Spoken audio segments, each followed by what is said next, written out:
मंगल पांडे एक ऐसे वीर योद्धा थे जिन्होंने आजादी की पहली लड़ाई का बिगुल फूंका था और ब्रिटिश हुकूमत को अपने निडर व्यक्तित्व से भारतीयों की ताकत का एहसास करवा दिया था।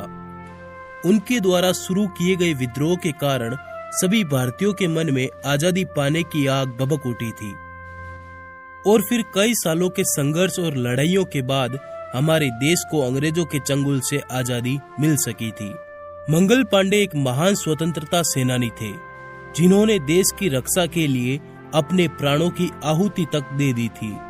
आजादी की लड़ाई में अपनी महत्वपूर्ण भूमिका निभा चुके मंगल पांडे का जन्म 19 जुलाई 1827 में उत्तर प्रदेश के बलिया जिले के नगवा गांव में एक ब्राह्मण परिवार में हुआ था। उनके पिता का नाम दिवाकर पांडे और उनकी मां का नाम आभई रानी पांडे था। परिवार की माल्य हालत ठीक नहीं होने की वजह से गुजर बसर करने और अपनी जीविका चलाने के लिए मंगल पांडे करीब 22 साल की उम्र में साल 1849 में ब्रिटिश ईस्ट इंडिया कंपनी की सेना में भर्ती हो गए। इसके बाद उनकी प्रतिभा से प्रभावित होकर अंग्रेजों ने उन्हें ब्रिटिश आर्मी के 34वीं बंगाल नेटिव इन्फेंट्री में शामिल कर लिया। साल 1849 में जब भारतीय स्वाधीनता संग्राम के अग्रणी योद्धा मंगल पांडे ने ब्रिटिश आर्मी ज्वाइन की थी, उस वक्त भारतीय जनता को ब्रिटिश ईस्ट इंडिया कंपनी के अत्याचार सहन करने पड़ रहे थे। अंग्रेजों की गुलामी सहन कर रही भारतीय जनता उनके जुल्मों से त्रस्त हो चुकी थी। इस दौरान तक सभी भारतीयों के मन में अंग्रेजों की गुलामी से आजादी पाने की प्रबल इच्छा जागृत हो चुकी थी। वहीं उस दौरान मंगल पांडे सेना की जिस बटालियन में थे, उस सेना में एक नई राइफल एनफील्ड P53 लॉन्च हुई थी।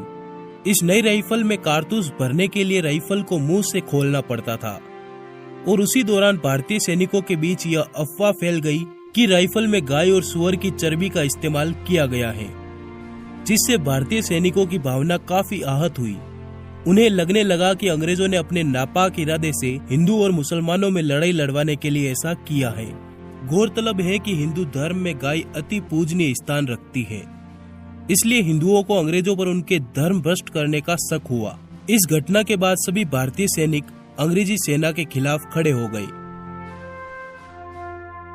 और सबके अंदर अंग्रेजों के खिलाफ बगावत की ज्वाला भड़क उठी। वहीं ब्रिटिश आर्मी में भारतीय सैनिकों के साथ होने वाले भेदभाव को लेकर भारतीय सैनिकों के मन में उनके खिलाफ पहले से ही गुस्सा और आक्रोश था और फिर इस नई कारतूसों की अफवाह को लेकर अंग्रेजों के खिलाफ और अधिक विद्रोह की भावना जागृत हो उठी। 9 फरवरी साल 1857 में जब इस राइफल का सेना में वितरण किया गया, तब मंगल पांडे को भी ब्रिटिश ऑफिसर ने इसका इस्तेमाल करने के लिए कहा, लेकिन सच्चे राष्ट्रभक्त मंगल पांडे ने इस राइफल को इस्तेमाल करने से मना कर दिया, जिसके चलते ब्रिटिश आर्मी के ऑफिसर ने मंगल पांडे की वर्दी उतारने और उनके हथियार छीनने के आदेश दे दिए।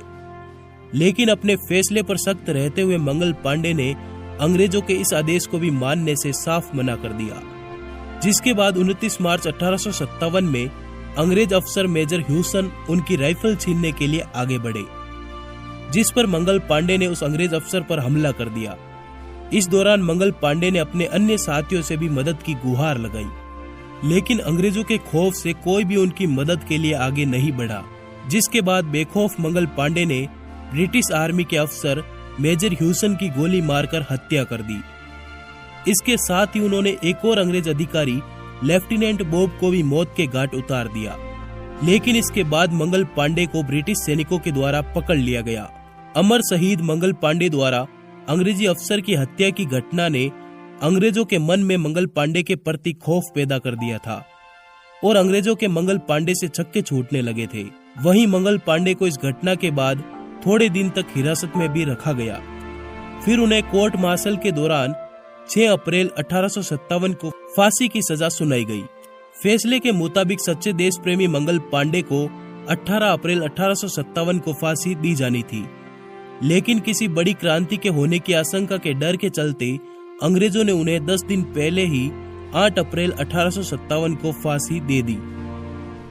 मंगल पांडे की शहादत ने 1857 यानी देश के पहले स्वतंत्रता संग्राम की क्रांति की चिंगारी लगा दी। दरअसल मंगल पांडे की मौत के करीब 1 महीने बाद 10 मई 1857 को मेरठ की सैनिक छावनी में भी बगावत के स्वर तेज हो गई और इस विद्रोह की लहर धीमे धीमे पूरे देश में फैल गई। इस विद्रोह ने काफी बड़ा रूप ले लिया था। हालांकि उस समय क्रूर अंग्रेजों द्वारा इस विद्रोह को दबा लिया गया, लेकिन इस विद्रोह के दबाने के बाद भी भारतीयों के मन में अंग्रेजों के खिलाफ भड़क रही ज्वाला कभी नहीं बुझी। और फिर काफी लंबी लड़ाई एवं महान सेनानियों के त्याग, बलिदान और समर्पण के बाद 15 अगस्त 1947 को हमारा देश अंग्रेजों की गुलामी की बेड़ियों से आजाद हो सका। आजादी के पहले क्रांतिकारी मंगल पांडे ने 1857 में भारतीय स्वाधीनता संग्राम के दौरान मारो फिरंगी को जैसा मशहूर नारा दिया था। महान स्वतंत्रता सेनानी मंगल पांडे के बलिदान के बाद ही ब्रिटिश सरकार ने सैनिकों को कारतूस पर ग्रीज के तौर पर घी का इस्तेमाल करने का आदेश पारित किया था।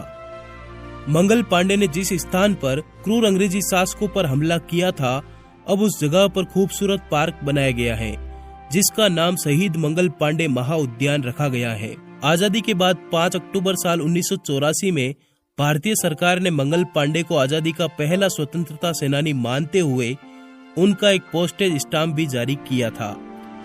अंग्रेजों के खिलाफ विद्रोह करने वाले मंगल पांडे देश के पहले क्रांतिकारी थे, जिन्होंने न सिर्फ 1857 की क्रांति की चिंगारी लगाई, बल्कि भारतीयों के अंदर अंग्रेजों की गुलामी से छुटकारा पाने की अलख भी जगाई थी।